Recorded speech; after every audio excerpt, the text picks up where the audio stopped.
तो डॉक्टर साहब आ गए तो हाथी की पाँव में सबको पाँव। शुरू करें फिर। अब क्या पढ़ा रहा था मैं आपको जी? लाख डेफ चल रही है अभी तक? इसी जगह खुली हुई है जहाँ शुरू हुई थी।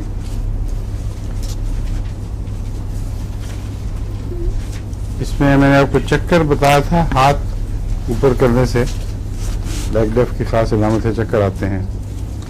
उसके अलावा इसके चक्रों में कोनियम से मुशाबियत पाई जाती है। लेटने पर दाएं बाएं करवट बदलने से, आंखें ऊपर करने से लैग डेफ में चक्कर नुमाया तौर पर बढ़ जाते हैं।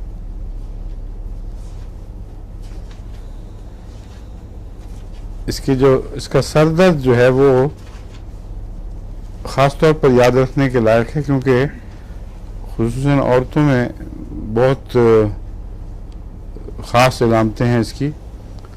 अगर वो याद रहें तो बहुत आसानी से औरतों के सर दर्द ठीक हो सकते हैं, जो मेंसेस से पहले हों और मेंसेस के बाद हों और बीच में ना हों। और इसके साथ एक और अलामत को बांध लें तो ये दोनों चीज़ें इकट्ठी हों तो फिर तीर बहदफ की तरह ये दवा काम करती है।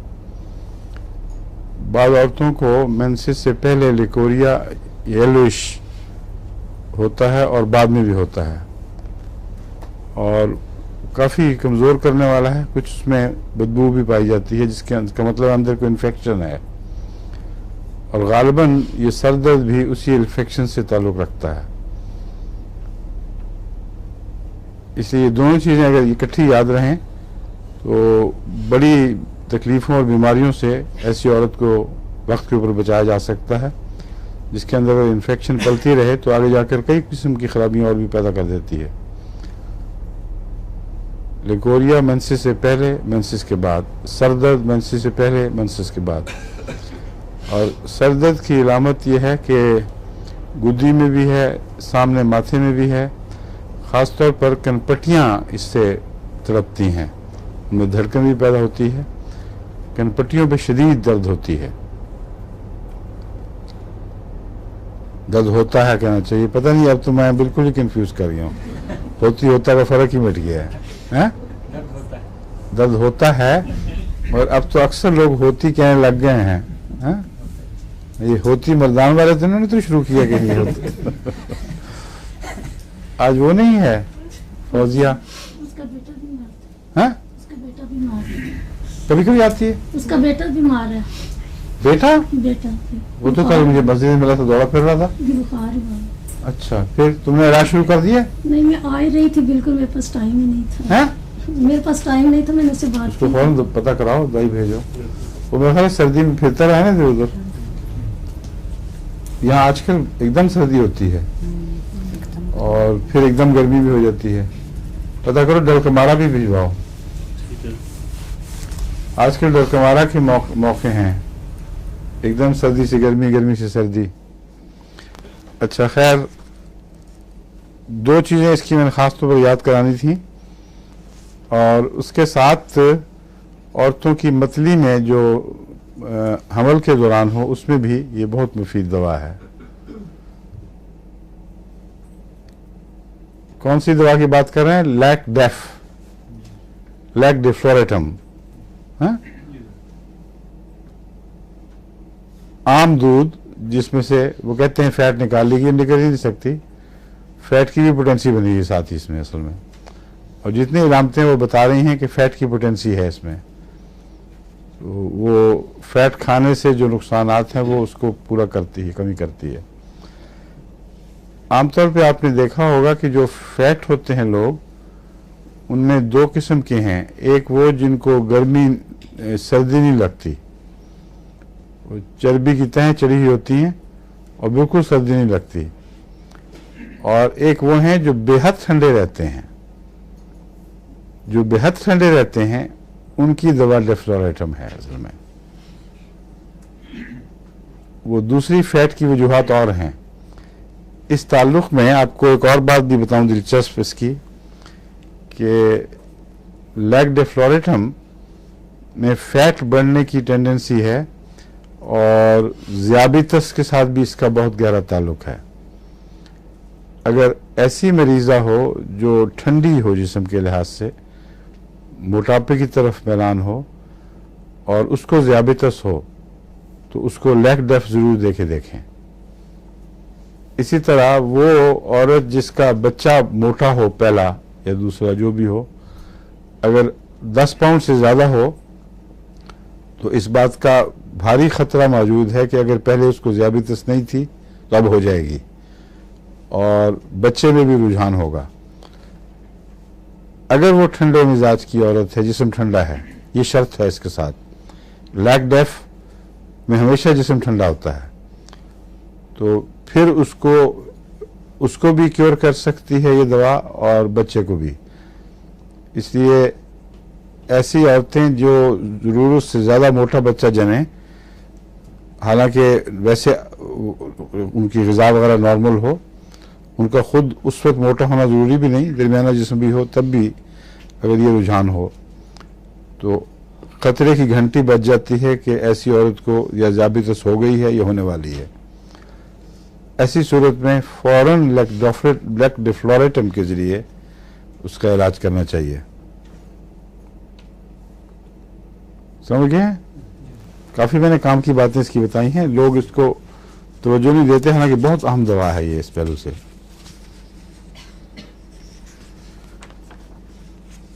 आँखों से इसका ताल्लुक ये है कि एक्सट्रीम फोटोफोबिया होता है इसमें, यानी रोशनी से सख्त ज़ूदहिसी, और आँखों में जैसे छोटे छोटे कंकर हों, ये एहसास भी पैदा होता है। इससे विजन डिम हो जाता है। इसके मैदे में वो सब इलामतें बीमारियों की पाई जाती हैं जो दूध ना हजम होने के नतीजे में पैदा होती हैं। हाँ, एक और इलामत याद रखें, वो औरतें जो मोटी भी हों, ठंडा जिस्म भी हो और दूध हजम ना करती हों, उनके लिए तो आंखें बंद करके ये दवा दे दें। ये कम्बिनेशन ऐसे हैं जो बिल्कुल पक्की इस दवा की निशानदेही कर रहे हैं। हमल के दौरान जिस लड़की को दूध हजम ना होता हो, उसकी हमल की मतली को भी ये दवा ठीक कर देती है खुदा के फजल से।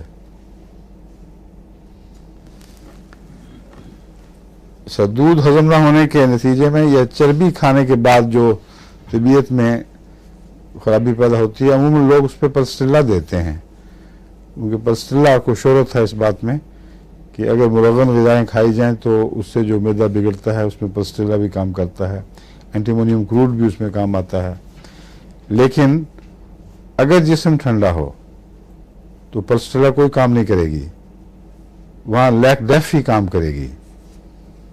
बस मैदा इस तरह बिगड़ा हो जैसे दूध ज़्यादा पी लिया हो किसी ने या चर्बी खाई गई हो ज़्यादा, उसके नतीजे में जो मैदे की खराबी है, अगर जिस्म ठंडा हो तो लैक डेफ उसका बेहतरीन इलाज है।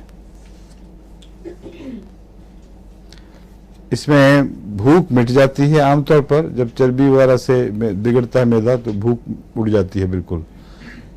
ज़्यादा जो फैट खाते रहते हैं कुछ देर के बाद, उनको ये आमतौर पर हकीम कहते हैं उनका जिगर बंद हो गया है।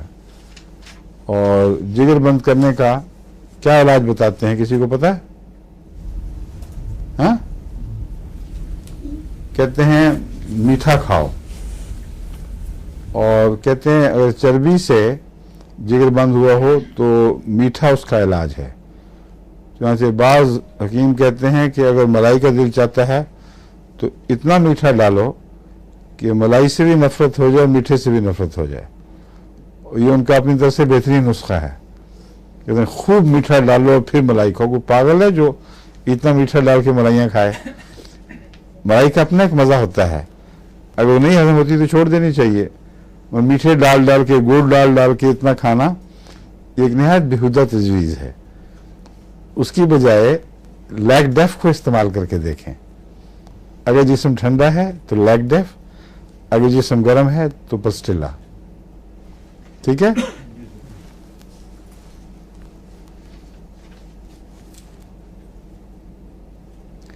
सोते में दांत रगड़ना भी इसमें नजर मिलता है। सोते में दांत का रगड़ना किस चीज की इलामत है जी? पेट में कीड़े, क्या? पेट में कीड़े होते हैं। हाँ हाँ, और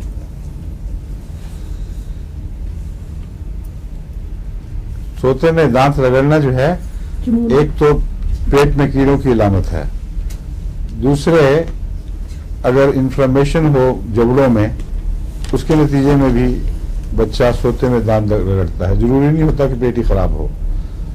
इसलिए ये दोनों बातें देखनी चाहिए। खास तौर पर पेट में खराबी अगर बस इसके दूध के बदहजमी से हो, कीड़े ना भी हों, तो तब भी दांत रगड़ता है बच्चा।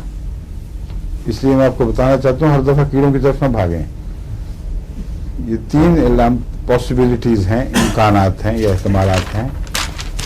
मसूड़े मुतवर्रम हो रहे हों, उनमें कुछ खराबी पैदा हो जाए, उससे हल्की हल्की दर्द बाज़ दफा होती है जो पूरी तरह शनाख्त नहीं की जाती, मगर दांत को दांत के ऊपर दबाने का दिल चाहता है जोर से, और उसी सूरत में नींद की हालत में ऐसा मरीज का बच्चा हो या बड़ा हो रगड़ता है दांत को दांत से।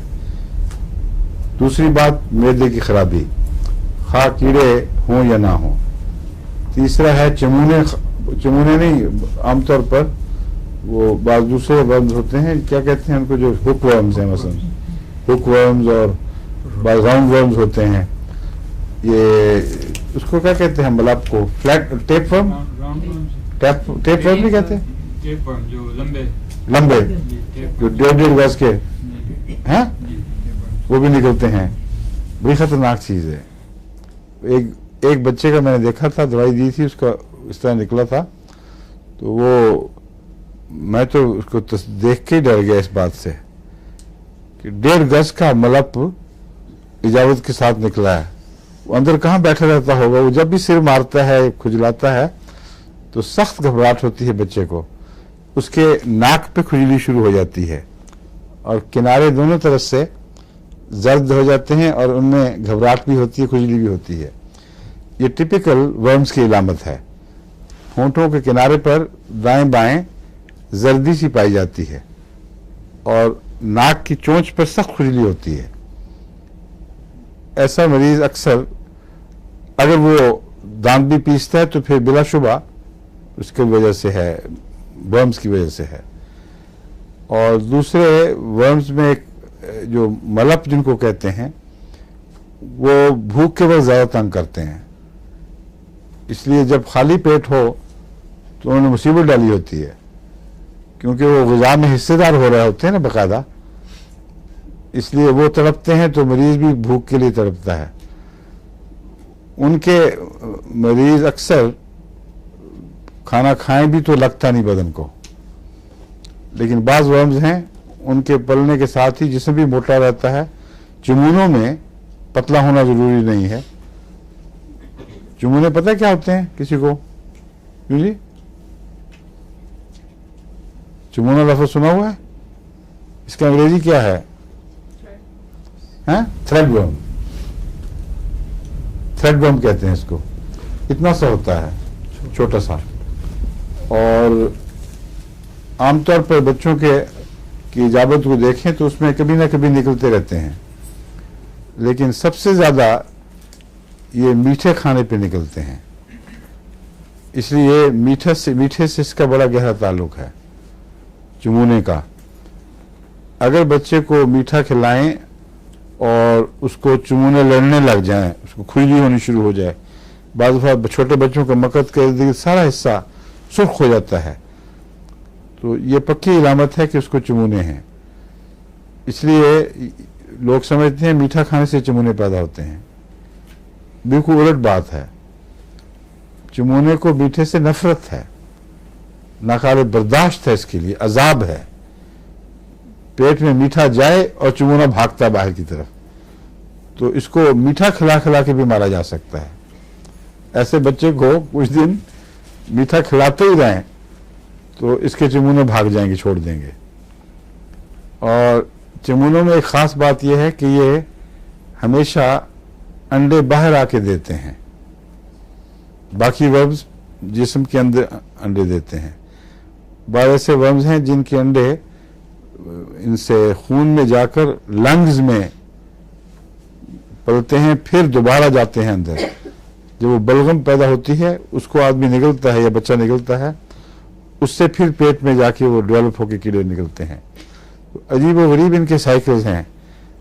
चिमूने का याद रखना चाहिए कि इसको अगर ख़त्म करना हो, एक तो ऐसे बच्चे को कुछ देर मीठे पे रखा जाए आम इलाज के अलावा, दूसरे सोने से पहले उसके इर्द गिर्द नीचे वैजलीन लगा दी जाए। चिमूना वैजलीन में जो अंडे देता है वो पनप नहीं सकते, जो चिकनी जगह पे अंडे पैदा होते हैं वो पल के वो बाकायदा चिमूनों में नहीं बदलते, फिर इसलिए वो सारे धुल जाते हैं। तो ये रोज़मर्रा का एक नुस्खा है जिसको वहाँ मैं अपने मरीजों पे रब्ता में दिया करता, वहाँ बहुत होते थे लोगों को, तो खुदा के फजल से काफ़ी कामयाब चीज़ थी ये, इसलिए याद रखना चाहिए। यहाँ भी होते होंगे डॉक्टर साहब, क्यों होते हैं ना? बल्ब भी कभी देखे हैं आपने? यहाँ इतने नहीं हैं? नहीं। हाँ। और जो सबसे ज़्यादा ख़तरनाक चीज़ है वो हुकवर्म है। हुकवर्म तो ख़त्म होने के में नहीं आता। और एक टीनिया, क्या नाम है उसका, एक और वर्म है जो बहुत ही ख़तरनाक चीज़ है, वो पाँव के ज़रिए जाता है जिस्म में। आमतौर पर जो टीनिया, यहाँ जो टीनिया कहते हैं इसको, फंगल इन्फेक्शन है जो, उसे टीनिया कहते हैं। नहीं, उससे इससे मिलता जुलता नाम है, इसलिए मुझे शक था। एक वर्म है जो जिसका साइकिल है पाँव के ज़रिए दाखिल होना खून में, और फिर ये आखिर पहुंचता है अंतड़ियों में, खून के ज़रिए फेफड़ों में, फिर अंतड़ियों में। इसका नाम क्या है देखेंगे, फिर अब देख लेना। अक्सर आज़ाद कश्मीरियों में ये पाया जाता है, और आज़ाद कश्मीरी जो यहाँ भी आबाद होंगे उनके अंदर भी ये पाया जाएगा। बाज़ दफ़ा बाज़ आज़ाद कश्मीरी ख़ानदानों के रंग पीले होते हैं और पूरे के पूरे ख़ानदान के रंग पीले होते हैं। वो कोई उनकी कौमी बनावट नहीं है, अक्सर उसकी वजह ये कीड़ा है। इसमें एक बात है कि ये सैकड़ों साल तक भी बाहर निकल के घास में रह सकता है, यानी एक किस्म का ये दब जाता है अपने अंदर और उसके बाद मरता नहीं। और बहुत तेज बारिशें धो दें तो धो दें, वरना बारिश हो तो इसका गंध फैला देता है, हर तरफ फैल जाता है। आज़ाद कश्मीर में आमतौर पर लोगों में वहाँ टॉयलेट्स तो होते नहीं, बाहर जाते हैं खेतों में, पहाड़ियों पर, और जिनको एक दफ़ा बीमारी हो उनकी इजाज़त पे जब बारिश होती है तो धुल कर घास में जगह जगह ये कीड़े फैल जाते हैं, इसके अंडे इसके। और वो अंडे जो हैं वो नंगे पांव चलने वालों के पांव में चले जाते हैं, और अक्सर वहाँ नंगे पांव चलते देखे हैं मैंने लोग। आज़ाद कश्मीर में ये रिवाज है, बहुत चलने, बड़ी हिम्मत वाली कौम है, गैर मामूली ताकतें हैं इनमें, बेहतरीन सिपाही भी बनते हैं, बड़े जफाकश लोग हैं, और इसी वजह से नंगे पांव की भी इनको आदत है। गालिबन लंबे सफ़र में या जूती, गरीब लोग हैं अक्सर वहाँ, अब तो बाहर आने की वजह से काफ़ी अमीर हो गए होंगे, मगर एक ज़माना था जब मैंने देखा आज़ाद कश्मीर बहुत गरीब होता था, अभी यूरोप वगैरह में बाहर निकला नहीं था इतना। तो अक्सर लोग या जूती की तौफीक ही नहीं रखते थे या जूती बचाते थे, और ये जूती बचाने वाला जो तरीका है ये हमारे गुरदासपुर में भी बड़ा पाया जाता था। आज़ाद कश्मीरी तो जूती इस तरह बचाते थे कि घर पे छोड़ आए और नंगे पांव भागे फिरे। हमारे वहाँ एक ख़ास एहतमाम के साथ जूती बचाई जाती थी गुरदासपुर में। वहाँ औरतें जब शहर जाती थीं तो वो भी और बाज़ मर्द भी सोटियों के ऊपर जूतियाँ लटकाई थी। हम शिकार के लिए बाहर निकलते थे ना जब, बंदूकें, वो छर्रों वाली बंदूकें लेके। तो अक्सर देखा पूरा काफले का काफला जूतियां यूं सजाई हैं। शहर में जाएंगे तो फिर जूती पहनेंगे, लोग देखेंगे कि देखो कैसे आला लोग हैं, महज़्ज़ब लोग जूती पहन के आए हैं। तो बाकी वो जूती बचाते थे। तो ये जूती बचाना भी गुर्बत की निशानी है। और ये जो वर्म है इसको फायदा हो जाता है जूती बचाने से, इसको मौका मिल जाता है अगर ये साइकिल पूरा कर लेता है। तो ऐसे लाखों वाले सुन रहे होंगे मेरा ख्याल आज़ाद कश्मीर वाले भी, वो ये मुहिम चलाएं इस बात की कि नंगे पांव घास में नहीं फिरना, और इजाबत के बाद उसको दफनाना चाहिए मिट्टी में। अगर ये एक नस्ल दो नस्ल ये काम करे तो ये ख़त्म हो जाएगा कीड़ा। अगर मौजूद भी है, चूँकि बारिशें ज़्यादा होती हैं इसलिए वो उनको बहा के ले जाएंगे, लेकिन इस स्टिकी बड़ा होता है, इसका जो अंडा है चिमटा रहता है काफ़ी देर तक। बाहर एक ही बचने का तरीका है, बच्चों को भी आदत डालने की इजाज़त ऐसी जगह करें जहाँ से वो किसी दूसरे को न जरासीम लग सकें, और मिट्टी डाल देनी चाहिए ऊपर, दूसरे नंगे पाँव न फिरें शुरू ही से। ये जो दवा है इसमें भी इलामतें हैं ग्राइंडिंग की, दांत पीसने की, लेकिन ज़रूरी नहीं है कि वो वर्म्स की वजह से, हो सकता है वर्म्स भी हों, तो इस पर कोई तहकीक नहीं मैंने की अभी तक।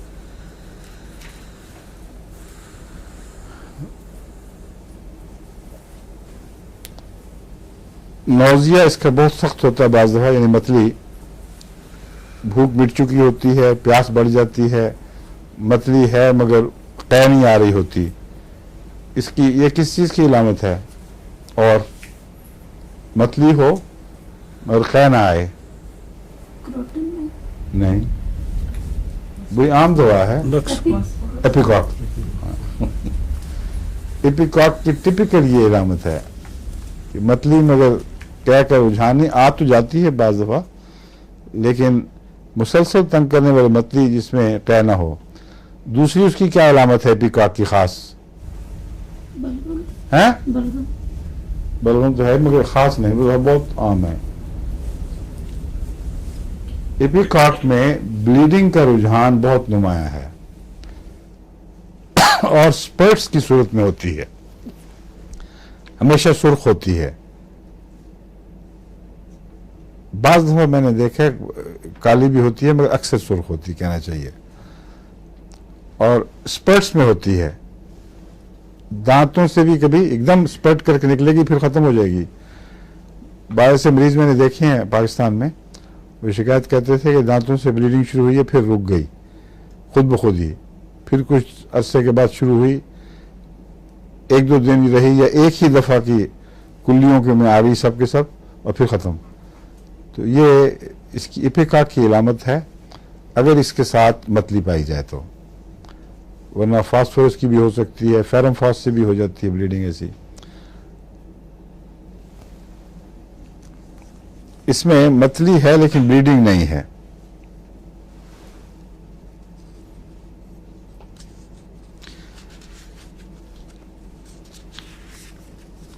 बड़ी कारामद दवा है ये, लैकडेफ से कम इस्तेमाल किया गया दुनिया में। ये मैं बता चुका हूँ पहले ही आपको कि औरतों के लिए जिनको दूध से नफरत हो, प्रेगनेंसी की वॉमिटिंग के लिए चोटी की दवा है ये।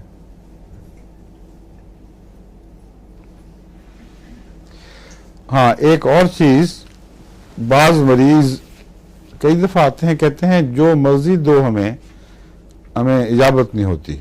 कॉन्स्टिपेशन एक दफा हो जाए तो मुसीबत है, और बहुत ज़्यादा जोर लगाते हैं तो कुछ देर तक सख्त मोटा फुजला बन के जमा हुआ, सख्त हुआ नीचे उतर के फिर वापस रिसीट कर जाता है, और पूरा जोर लगता नहीं, उससे बाज़ दफ़ा रगें फट जाती हैं, और ये रुझान हो जाता है कि उनको बवासीर हो जाए और ऐसी तकलीफ़ें, हर्निया हो जाता है ऐसे मरीजों को। उनके लिए ये दवा याद रखनी चाहिए, क्योंकि इस दवा में जितनी सख्त कब्ज़ मिलती है, यानी दूध जिनको हजम ना होता हो, उन याद रखें, उनको जब कब्ज़ हो तो ऐसी सख्त कब्ज होती है कि शाज़ ही किसी दवा में पाई जाए। इस दवा में कब्ज के नुक्ता निगाह से सिलीशिया से भी ज़्यादा ताकत है। सिलीशिया की कब्ज याद है, क्या इलामतें हैं? तो याद है सब कुछ, और कोई बताया? और किसी को मौका ही नहीं मिल रहा। उसमें कमजोरी आप बताएं, आप ठीक हो गई हैं? जी हैं? जी फर्क है? जी काफी तबीयत खराब हो गई थी, अल्हम्दुलिल्लाह। वो जो नुस्खा भेजा था वही, उससे फायदा हुआ या कोई और दवाई खानी पड़ी? उसी से फायदा हो गया था? पहले बहुत खाई थी, कोई फायदा नहीं हुआ। हाँ, आजकल आप लोग नए नए होम्योपैथ जो बन रहे हैं ना, इस वक्त लगता है कि हमें पता लग गया है, लेकिन जब मरीज की इलामतों से दवाई की तरफ सफर करना पड़े फिर बड़ी मुश्किल पड़ जाती है। और कई हैं अच्छे बड़े होशियार, उनको मुझे बताना पड़ता है, फिर वो कोई और दवाई खाते हैं या छट्टे मारी जाते हैं, एक के बाद दूसरी दिए जाते हैं। जब तक सही चाबी ना हो ताला नहीं खुलता। तो इमाम साहब ने मुझे परसों नमाज में, सुबह नमाज के जाते हुए कहा था कि बहुत फिक्र है, बेगम साहब बहुत बीमार हैं, उनकी इलामतें बताई। मैंने कहा ये दवाई दी? कहते नहीं, पता नहीं, ये तो बहुत खा चुकी हैं, हर किस्म की होम्योपैथी इस्तेमाल हो चुकी है। मैंने कहा मेरा ख्याल है ये नहीं दी होगी। तो अब ये कहते देखें बैठी हैं क्लास में आराम से, तो अल्लाह के फजल से आ जाएगा। लेकिन जो इलामतें मैं बताता हूँ ना, चाबी की इलामतें, उनको याद रखा करें, उनके जरिए ही पता लगता, वरना तो इतनी दवाओं में एक ही बीमारी मिलती है कि मुसीबत है। सर दर्द आम है, हर एक को होती रहती है, और होम्योपैथिक में 100 से ज्यादा दवाएं हैं जिनमें सर दर्द की इलामतें हैं। अब 100 दवाओं में फर्क करेंगे तो पता लगेगा ना कि सर दर्द किस दवा से ठीक होगी। इसलिए फिर कभी छट्टे भी मारने पड़ते हैं मजबूरन, लेकिन असल इलाज इसका यही है। इसकी सर दर्द याद है आपको, या इसका सर दर्द याद है? अभी जो दवाई पढ़ा रहा हूँ, कनपट्टी में, गुद्दी में गुद्दी में भी होता है, और गुद्दी में और माथे माथे पे पर, लेकिन कनपट्टी पे यूं करे दोनों तो तरफ आप फौरन दे देंगे, नहीं। लग गया। ठंडी हैं? मरीज क्या? मरीजा ठंडी हो और दूध और मरीज गर्म हो, मरीज भी तो हो सकता है। ये आमतौर पर मरीजा हैं? ज्यादा वो सर पे पट्टियां मांग के बैठती हैं। मरीज बैठती है। और बताएं, और हैं? सरदर्द से होता है। हाँ हाँ, सरदर्द। आपके पास एक मरीज आता है कि मुझे सरदर्द हो रही है, आपको इस दवा का ख्याल क्यों आएगा? किस वजह से पैदा होगा ख्याल? हाँ बताओ। अगर मरीज बहुत ठंडे मिजाज का हो और उसको दूध से एलर्जी हो, ठीक है, और अगर मोटा भी हो साथ, वो तो बात की बात है। सबसे अहम बात यह है, अगर आप एक सवाल पहले कर लें, क्योंकि जो मेंसेस वाली इलामतें हैं मर्दों से तो पूछ ही नहीं ना सकते आप। वो मरीज आए आप कहे तो मेंसेस से पहले हुई थी, ये बात हुई थी, इसलिए वो सवाल करें जो मुश्तरक है। दूध से दूध हजम होता है तुम्हें कि नहीं? अगर वो कहे नहीं, बल्कि खसूसियत से कहे तौबा दूध करो, नाम भी न लो, फिर भारी इम्कान है कि यह दवा उसके सर दर्द में काम आएगी। अगला सवाल है, ठंडे हो या गर्मी लगती है? अगर मरीज या मरीजा कहे मैं तो पाँव बाहर निकाल देता हूं बिस्तर से, तो दूसरी दफा सोचे भी ना इसका, बस चिल्ला फौरन दे दें। कनपट्टियां फड़कें या ना फड़कें, ये दवा काम आएगी। कनपट्टियों की जो इलामत है वो वैसे ही मजीद इजाफे के तौर पर है, बहुत सी दवाओं में मिलती है, तमीज़ वाली इलामत नहीं है। ये जो दो इलामतें बता रहा हूँ ये तमीज़ वाली हैं। अगर मरीज़ा हो और उनमें एक दो इलामतें या ना भी मिलें, वो अक्सर तो खुद ही कहेगी, उससे पूछने की ज़रूरत नहीं है। वो नोट करती है इस बात को कि मंसी से पहले और बाद में दर्द होता है, और साथ ही अगर लिकोरिया की तकलीफ हो उसको आपको पूछने की भी ज़रूरत नहीं है। वो दवा दे दें, वो खुद ही बताएगी अगर चाहेगी तो, कि मुझे तो एक और भी बीमारी का फ़ायदा हो गया। हालांकि आपके ज़हन में होना चाहिए कि साथ उस दवा की, इस दवा से उस बीमारी को भी शिफा की तवक्को है। ठीक है, यह है, इसलिए मैं बता रहा हूँ कि बहुत एहतियात की ज़रूरत है। एक दवा पढ़ें, कुछ की इलामत पर गौर करके फिर मरीजों से वापस उसकी तरफ लौटने की कोशिश करें, फिर समझ आएगी बात की। इसमें इसको पेचिश नहीं, कब्ज की तो मैंने इलामतें बता दी है ना आपको, खूब खोल दी हैं। पेशाब इसका दो तरह का है। अक्सर सर दर्द में खुला पेशाब आता है, जो जलसीमियम की भी इलामत है। ठीक है, जलसीमियम भी ठंडा है और लाक डफ भी ठंडी है, तो अब किस तरह फर्क करेंगे? दूध के वो भी एक मर्ज हो सकती है। और जलसीमियम में चक्कर नहीं होते? आते हैं बड़े साहब, आपको कभी जलसीमियम लगा नहीं, आपको मालूम होता है, बड़े सख्त चक्कर होते हैं जलसीमियम में। इसमें प्यास बहुत सख्त होती है, जलसीमियम में प्यास गायब है। ठीक है, इसका यूरिन ज्यादा और मगर पेल रंग का, हल्के जर्द रंग का। जलसीमियम का पेशाब अक्सर खुला रहता है और साफ पानी की तरह, बिल्कुल तो सिर्फ पानी आ रहा है।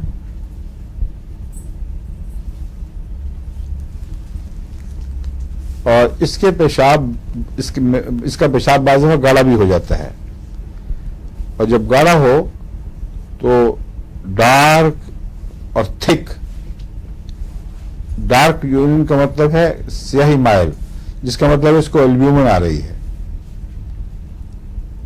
ऐसा मरीज एल्ब्यूमिनस भी हो सकता है, जिसका मतलब है कि अगर इलामतें मौजूद हों तो एल्ब्यूमिन के लिए भी ये दवा हो सकती है। इसलिए एल्ब्यूमिन की टकसाली वाली दवाओं में ना जाएं। अगर बाकी इलामतें इस मरीज की हों तो इस दवा को देने से खुदा के फजल से एल्ब्यूमिन भी ठीक हो जाती है।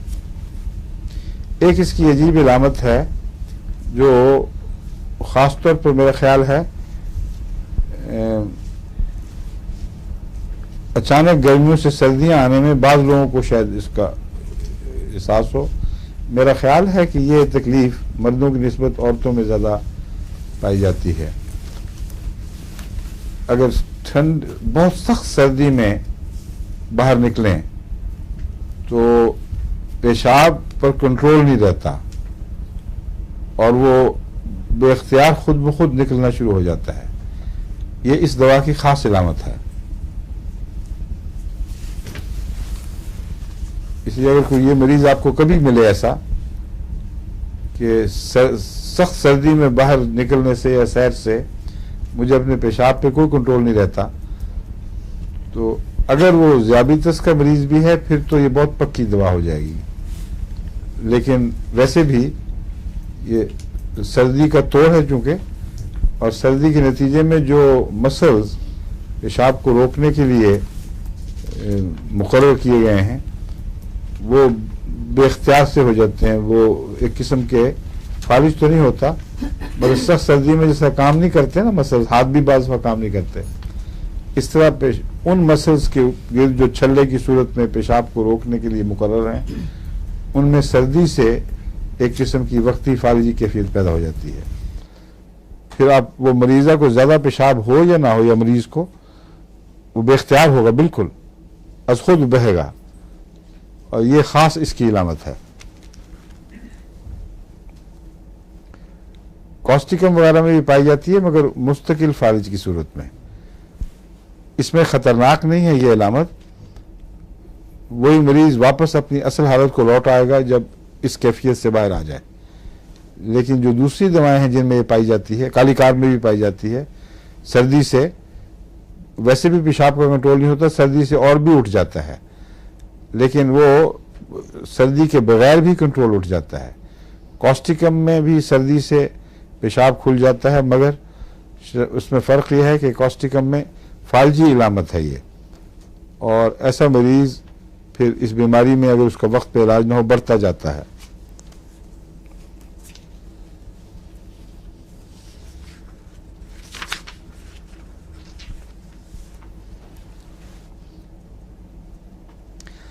अगर ओवेरियन जहाँ ओवरीज होती हैं उसके पीछे वहाँ दर्द हो कमर में, और मेंसेस के दौरान हो तो इसमें भी यही दवा कारआमद है।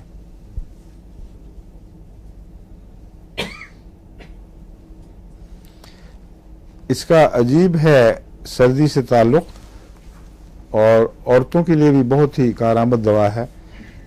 अगर मेंसेस के दौरान इसकी मरीज़ा टिपिकल सख्त ठंडे पानी में हाथ डालेगी तो एकदम मेंसेस ख़त्म हो जाएंगे और उसके बदले कोई और तकलीफ शुरू हो जाएगी। इसलिए ऐसी मरीज़ाओं को एहतियात करनी चाहिए जिनकी इलामतें कुछ इससे मिलती जुलती हों, गैर मामूली सर्दी हो, उनको सर्द पानी से एहतराज करना चाहिए मेंसेस के दौरान।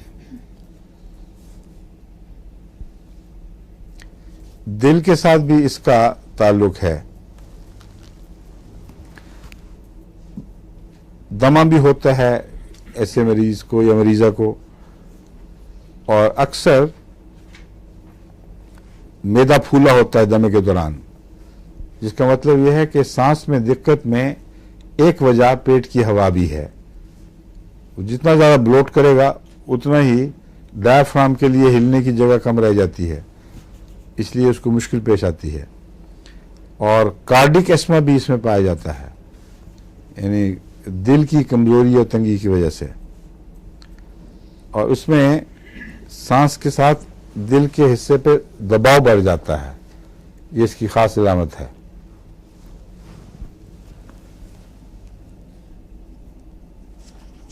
एक इसकी सर्दी की एक अजीब इलामत है, वो ये कि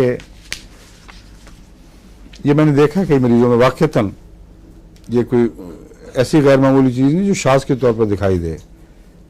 उंगलियां सख्त ठंडी और बाकी हाथ गर्म। सारा हाथ अगर ठंडा ना हो और उंगलियां बेहद ठंडी, यानी ऊपर तक किनारे की तरफ बेहद सर्दी और बाकी हाथ गर्म, ये टिपिकल लैक डेफ का केस है। इसको तो फौरन लैक डेफ देना चाहिए, बाद में अगर फायदा ना हो तो फिर दूसरी दवाएं देखें।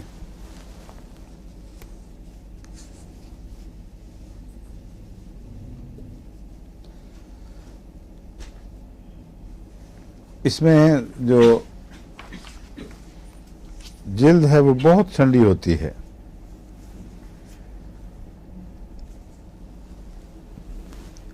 एक बात मैं बताना भूल गया था आपको सर दर्द के मुतालिक, कि इसके सर दर्द में बावजूद इसके कि मरीज सख्त जूद हिस्स है सर्दी के खिलाफ, इतना कि जिस्म पर कोई भी ठंडी चीज़ लगे जिल्द पर तो सख्त घबराहट होती है, बहुत गैर मामूली तकलीफ होती है। लोग कहते हैं ठंडा हाथ ना लगाना मुझे बस, और कहते हैं ना हाँ ठंडा हाथ ना लगाना बिल्कुल। वो मरीज हैं इसके इम्कानी तौर पर, लेकिन सर दर्द को ठंड से आराम आता है, टकोर से नहीं, दबाने से और सर्दी से। इसलिए इस मामले में फास्फोरस से भी मिलती है ये दवा। आर्सेनिक का मरीज भी ठंडा होता है बहुत, फास्फोरस भी ठंडा होता है, हेपरसल्फ भी ठंडा मरीज है। लेकिन बाज़ दफ़ा फास्फोरस के मरीज में ये भी तमाशा दिखाई देगा कि सख्त सर्दी के एहसास से पूरे गर्म कपड़े लपेटे हुए और सर खिड़की खोल के बाहर निकाला हुआ, खिड़की की दहलीज पे रखा हुआ, इसलिए कि सर के जब उसका सर की तरफ खून का रुझान हो तो सवाए सर्दी के किसी चीज़ से तस्कीन नहीं मिलती उसको, और जिस्म को सर्दी से तकलीफ हो रही होती है, इसलिए जिस्म लपेटता है और सर को ठंडा करता है। इसमें भी ये फास्फोरस वाली इतनी इलामत मिलती है, बाकी नहीं। वो गैर मामूली उसका सर का तपना और गैर मामूली शिद्दत वो नहीं है। सर की तरफ खून के दौरान से सर ना तमतमाता है ना आग लगती है। इस दवा में दर्द है बस गुद्दी में, सामने कनपट्टियों में, लेकिन आराम आएगा दबाने से और ठंड से। अब इसकी तस्वीर मुकम्मल हो गई, और याद रहेगी ना, वो काफी मैंने खोल खोल के बताया आपको। अब इसके बरक्स दवा आपको बताता हूं एक। उसका नाम है आयोडीन। आयोडीन इसके अपोजिट है इन मानों में कि आयोडीन का मरीज सख्त गर्म होता है और गर्मी बर्दाश्त नहीं उसको। आयोडीन का मरीज बाज़ दफ़ा आयोडीन का मरीज ना भी हो तो आयोडीन के मरीज वाली हरकतें करता है। कोई है ऐसा आदमी जो आपके जहन में आता हो यहाँ लंदन में? हाँ हाँ, डॉक्टर वली शाह साहब, है ना, उन्हीं की बात कर रहे हैं ना। उनको देखो तो टिपिकल आयोडीन के मरीज हैं, लेकिन बिल्कुल आयोडीन के मरीज नहीं है। सिर्फ एक इलामत है अकेली, उनसे गर्मी बर्दाश्त ही नहीं, यहाँ तक कि सख्त सर्दी में जब मैं यहाँ आया था तो एक कमीज में बाहर खड़े होते थे आराम से, और लोगों के कोट पहन के भी जिस्म कांप रहे होते थे सर्दी में। उनको बिल्कुल आराम से, कोई तकल्लुफ नहीं था। उनकी जब किचन में ड्यूटी लगी है तब जाके ठीक हुए हैं। वो आदत पड़ गई, अब वो बाकायदा कोट पहनने लग गए हैं, मगर पहले तो सिर्फ बदन पे उनकी कमीज दिखाई देती थी और कुछ नजर नहीं आता था। आयोडीन का मरीज भी बाज़ दफ़ा इतनी गर्मी महसूस करता है। आयोडीन के मरीज की बात बातें आप याद रख लें तो आयोडीन पर कमो बेश अबूर, लेकिन और भी बहुत सी दवाएं हैं इलामतें याद रखने के लायक हैं। एक तो ग्लैंड्स इससे बहुत मोट सूझते हैं। इसमें आयोडीन के मरीज में हर जगह के ग्लैंड्स, लिम्फ ग्लैंड्स भी जगह जगह सूज जाते हैं और सख्त हो जाते हैं गुठलियों की तरह, और कोनियम से इसकी सख्ती मिलती है इस पहलू से।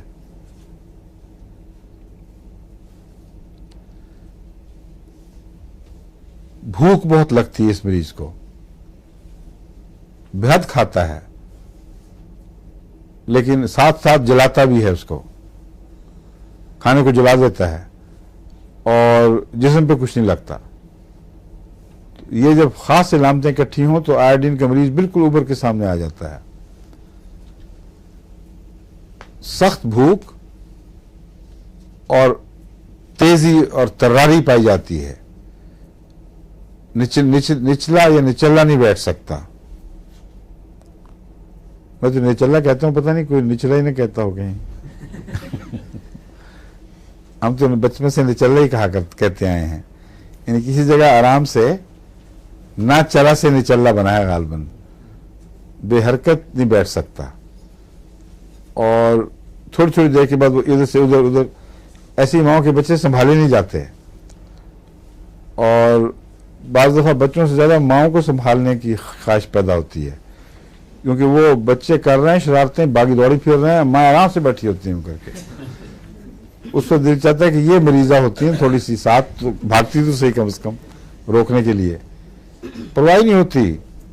बात ऐसी भी होती हैं जो अपने घर में बहुत परवाह करती हैं, मगर किसी के घर विजिट पे जाएं तो बच्चे को खुली आज़ादी है, कम से कम कुछ देर तो चैन कर ले, और लोगों को मुसीबत पड़ी होती है चीजें संभालने में।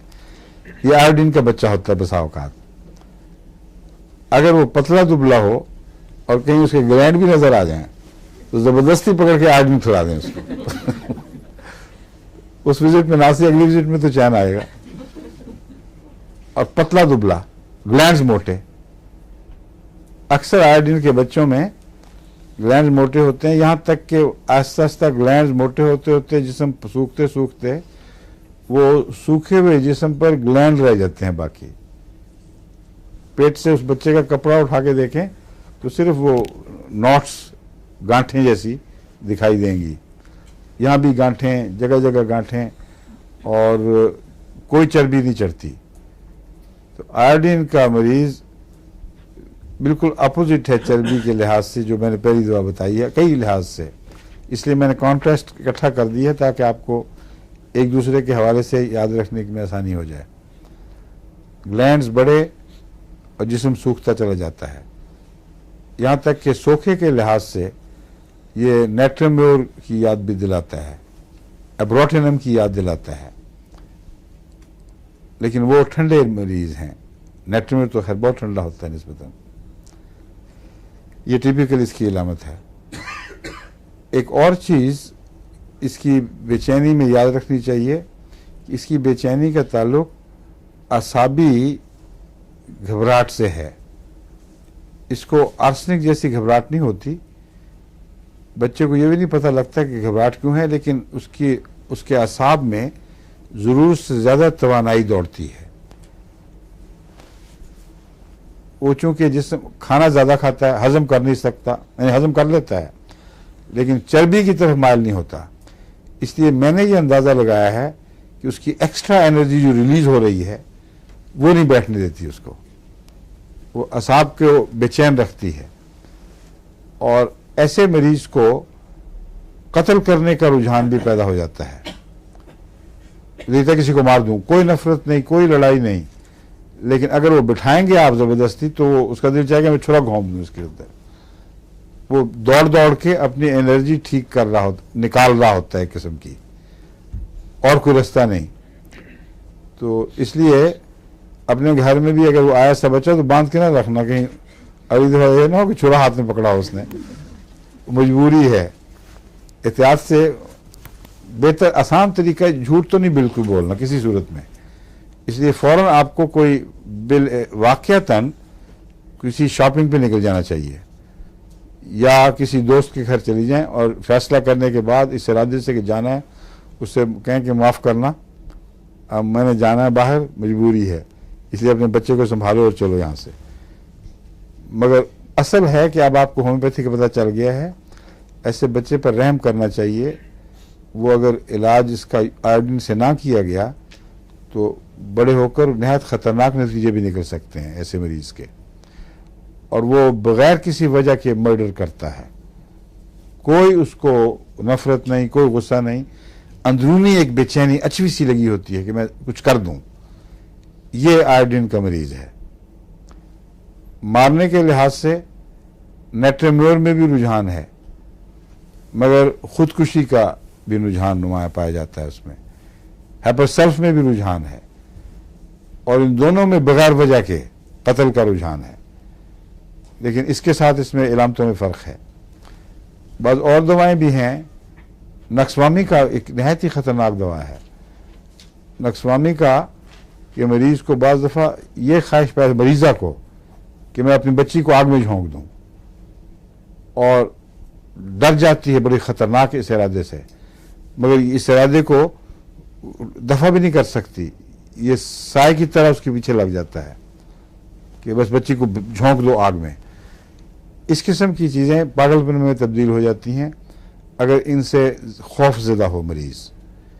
इसलिए इलाज ये है कि सबसे पहले तो एक्ोनाइट ऊंची ताकत में खाए, ताकि खौफ जो इस मर्ज़ में इजाफा कर रहा है उससे निजात हो। फिर जैसा कि मैंने कहा है, इलामतें देखें।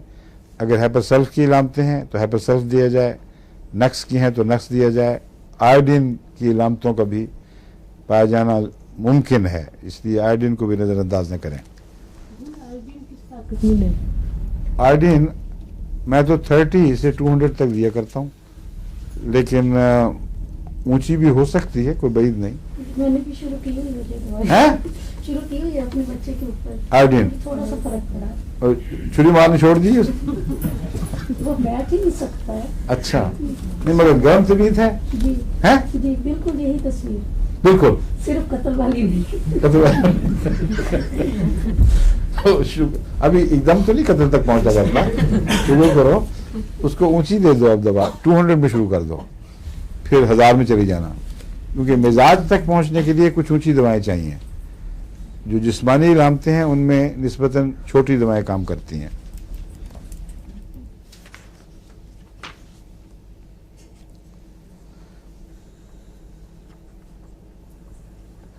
काली आयोडाइड में भी ये इलामत पाई जाती है, मगर इस तरह की नहीं कि बिल्कुल बच्चा हर वक्त बेचैन। काली आयोडाइड का मरीज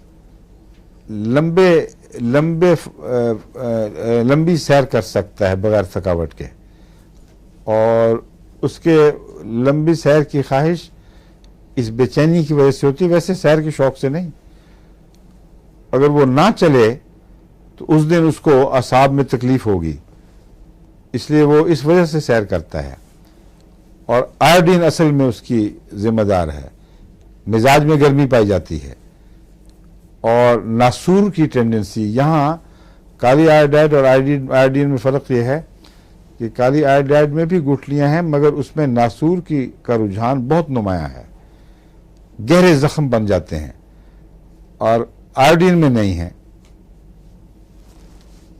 आयोडीन में गुठलियाँ और उनका सूज जाना, बाज़ दफ़ा सिल का रुझान भी हो जाता है इसमें।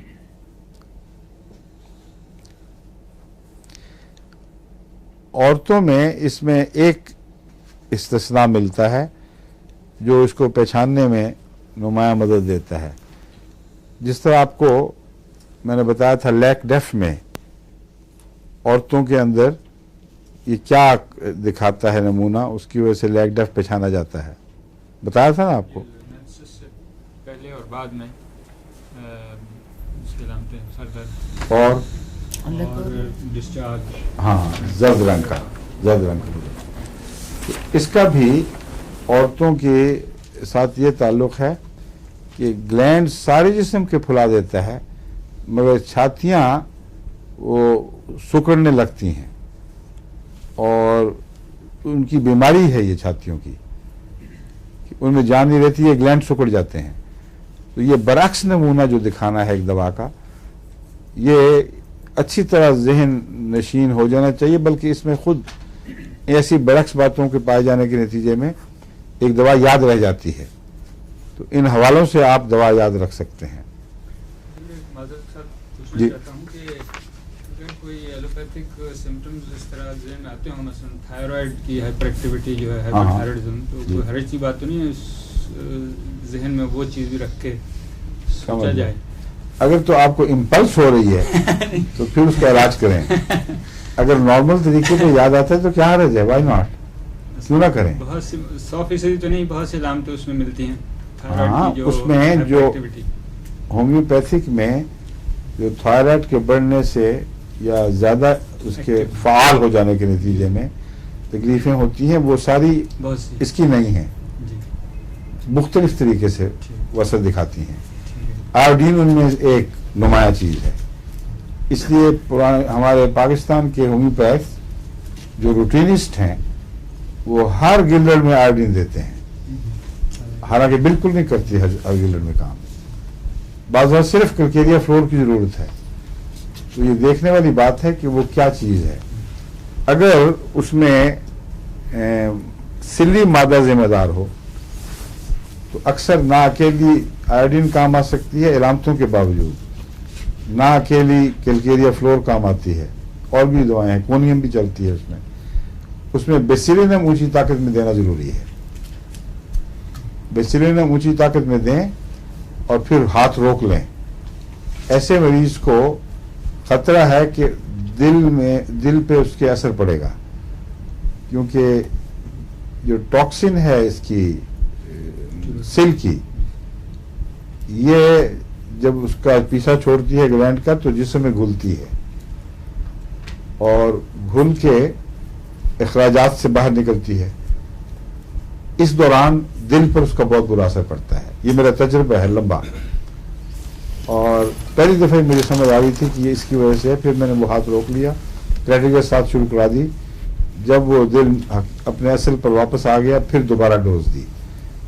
तो इसके दिल कमज़ोर दिल वालों में ख़ास तौर पर यह एहतियात लाजिम है, मगर ये सिर्फ उन लोगों पर इसका असर पड़ता है दिल पर जिनको ट्यूबरकुलर मादा हो, जिनको ट्यूबरकुलोसिस यानी सिल ना हो, उनको कोई फर्क नहीं पड़ता। सारा वो घुल जाएगा ग्लैंड, यानी वो क्या कहते हैं सूजी गुठली उसकी, थायराइड की गिल्लड़ कहते हैं ना उसको, और थैली लटक जाती है, पर कोई तकलीफ दूसरी नहीं होती।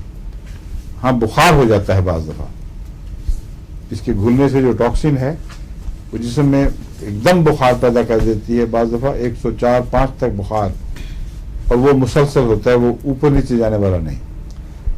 वो चंद दिन मुसलसल जिस्म को फूंकता रहता है, और अगर कोई सब्र करे, उसको पता हो कि ये हो सकता है, तो अज खुद बुखार उतरेगा और उसके साथ ही नहायत तबीयत को सुकून मिलेगा, गिलर पे हाथ डालेगा तो वहाँ थैली होगी सिर्फ, और फिर उसको वक्त लगता है सुकड़ने में।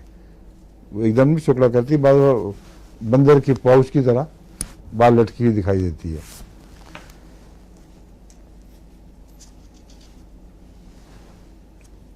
इसका मैं बता दिया था ग्लैंड्स का फूलना, लिम्फेटिक ग्लैंड्स का, एब्डोमेन के ऊपर इसके ग्लैंड्स खासतौर पर बहुत फूलते हैं,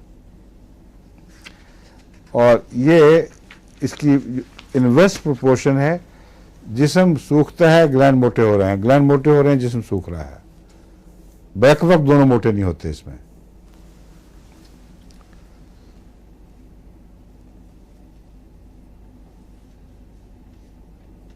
ये सारी चीजें आपको मैं बता चुका हूं जो मैं देख रहा हूं, इसलिए खामोशी की वजह यह है कि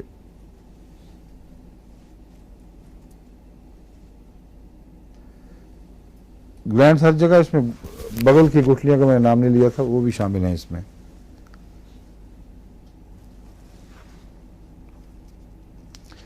इसकी खांसी को भी गर्मी से तकलीफ पहुंचती है, यानी खांसी का रुझान गर्मी से बढ़ता है, यानी इसके मरीज को गर्मी में खांसी ज़्यादा हो जाती है। गर्म कमरे में जाएगा तो खांसी का दौरा पड़ जाएगा। लेकिन बाकी इलामतें होनी ज़रूरी हैं, सिर्फ ये इलामत काफ़ी नहीं।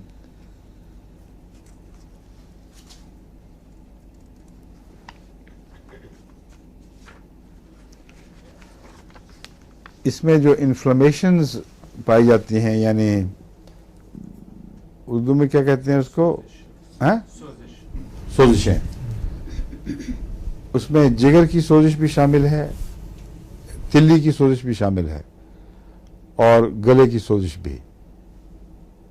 इन तीनों सोजिशों में अगर मरीज गर्म हो, गर्म मिजाज का हो, तो आयोडीन को, आयोडम लिखा होता है होम्योपैथी में, आयोडीन है वैसे, आयोडीन को नहीं भूलना चाहिए। इसमें आमतौर पर जब ये सोजिशें हों जिगर या तिल्ली की, तो उसके साथ आयोडीन के मरीज को दस्त लग जाते हैं और असहाल का रुझान पाया जाता है।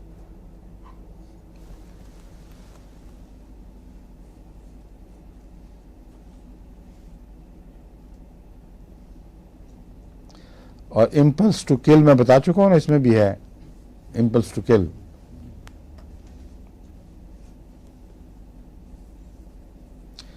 और आर्सेनिक और हेपेसाइटिस में भी है ये रुझान, बताया ना मैंने आपको कि नहीं? बताया था। उस वक्त आप किसी और इम्पल्स में बात सोच रहे थे कोई, मैंने बताया था कि आर्सेनिक और हैपर में भी, लेकिन बगैर किसी वजह के, मगर वो ठंडे हैं ये गर्म है, इतना नुमाया फर्क है इन दोनों में।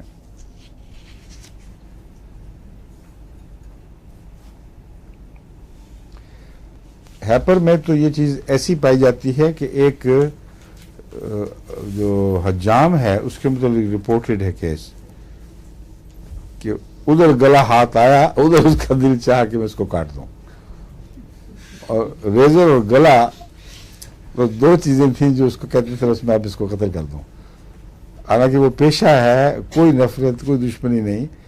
आखिर जब उसके असाब जवाब दे गए, फिर उसको हेपेसाइटिस दी गई ऊंची ताकत में, तो उसको वो ठीक हुआ।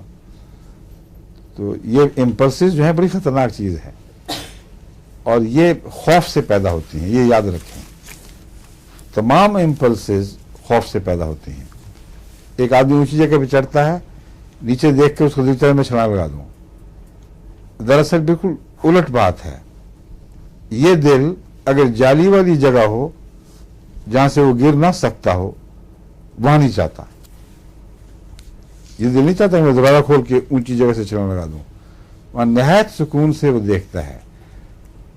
हवाई जहाज से नहीं जाता दिल, लेकिन अगर वो खिड़की खुली हो और ऊंची मंजिल हो तो फिर उसका दिल चाहता है।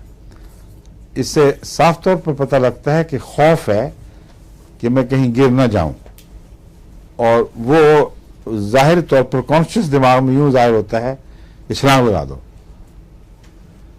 ऊंची ताकत में एकोनाइट मैंने देखा है, हर दफा नहीं मगर बाज दफा तो जादू की तरह ऐसे खौफ दूर करने में काम करता है। बहुत ऊंची लाख का, एक खुराक दें इम्पल्स ठीक हो जाती है। लेकिन अगर उससे ठीक ना हो तो फिर उसकी मुतलका दवाएं ढूंढें। ये जो मैं अलामतें आपको बता रहा हूँ, आर्सेनिक में भी, हेपर में भी, ये सारे खौफ हैं जो इन बातों पर मुंतज होते हैं। नक्स स्वामी का मैं बता चुका हूँ आपको कि नहीं बताया? बच्चे को आग में झोंकने का रुझान जो इम्पल्स के तौर पर उभरता है। हाँ, एक बात मैंने नहीं बताई थी, यहाँ लिखी हुई है वो भी, इनके खामन भी बच के रहें। सिर्फ बच्चे को नहीं बल्कि खामंद को भी आग में धक्का देना या आग लगा देना या मार देना, ये रुझान नक्सवामिका में पाया जाता है। और जितनी ज्यादा मोहब्बत हो उतनी ज्यादा ये इम्पल्स होती है, इसका मतलब खौफ है। ऐसे मरीज बहुत से मैंने देखे हैं जिनको मोहब्बत ज्यादा होने के नतीजे में मुंजिल ख्वाबें आती हैं और ज्यादा जान निकलती रहती है।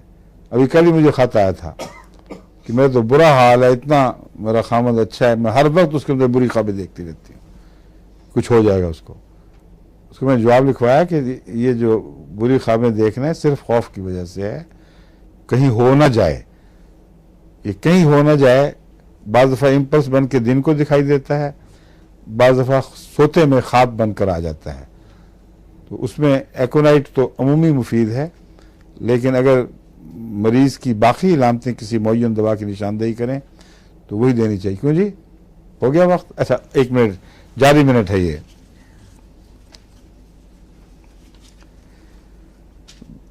ब्रेन ट्रबल्स बाज़ दफ़ा आयोडीन को चाहती हैं, इसमें पल्सेशंस बड़ी हैं। आयोडीन में थ्रॉबिंग हर जगह पाई जाती है, पल्सेशंस बेलाडोना की तरह, जिसमें उसमें भी पल्सेशंस पाई जाती हैं। और किसी दवा का बताया था आपको मैं, 2-3 दिन हुए हैं, बहुत पल्सेशंस होती हैं उसमें।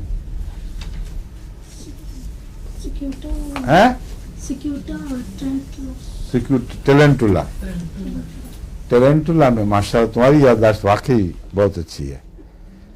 टेरेंटुला में मैंने आपको बताया था बहुत नुमाया है पल्सेशन हर जगह, और क्रीपिंग का एहसास भी। इस दवा में पल्सेशन बहुत नुमाया है।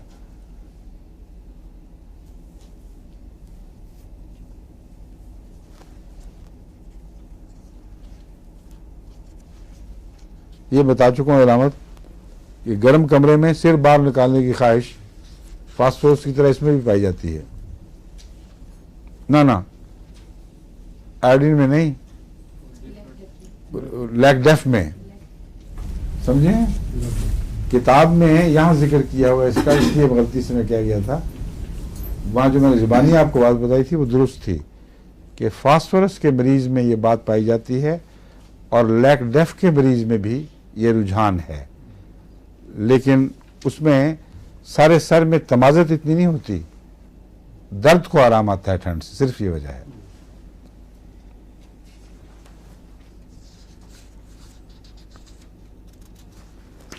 ऑप्टिकल इल्यूजन्स बहुत से होते हैं क्योंकि इसमें रंगों की तमीज़ बाज़ दफ़ा उड़ जाती है, कई किस्म के अजीब से नज़ारे दिखाई देने लेते हैं, लेकिन वक्त नहीं है और दवा में अभी कुछ दिन वक्त बाकी है, बाकी कल इंशाल्लाह इसी तरफ यहाँ से शुरू करेंगे।